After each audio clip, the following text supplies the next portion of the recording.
In this particular problem, you are actually given that there are 30 students in a class where 19 of them plays tennis, 3 of them plays both, and 6 do not play either of the sport. So to solve the problem, we need to represent this in some sort of a Venn diagram.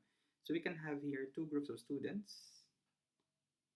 Okay, so we have students who play tennis.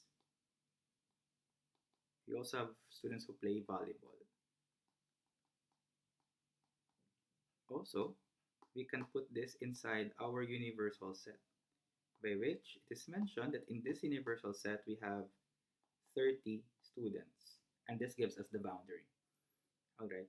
So supplying now the given, we know that there are 3 students who play both the sports, and there are 19 students who play tennis. However, since we are already given that there are 3 who play both, so we can just remove the 3 from the 19.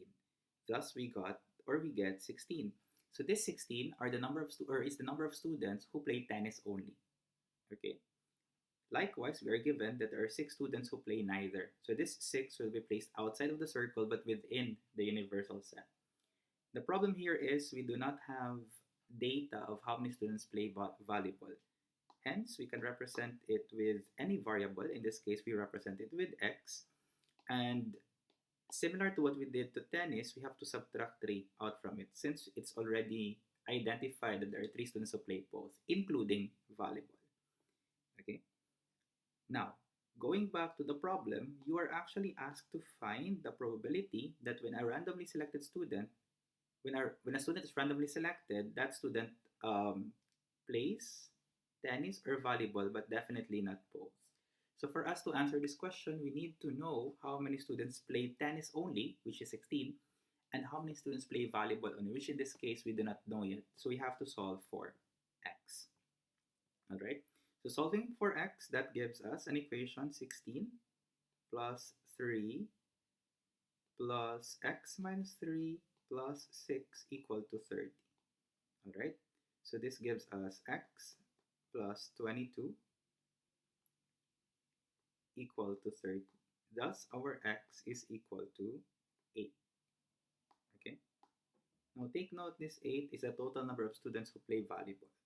So if we wish to know the number of students who play volleyball only, then we have to continue. This now becomes 8 minus 3 gives us 5. So this is what we are after of here. Okay. So this time we can now solve for the probability. P is equal to the number of favorable outcome, which is 16 plus 5 over the total possible outcome, which is 30.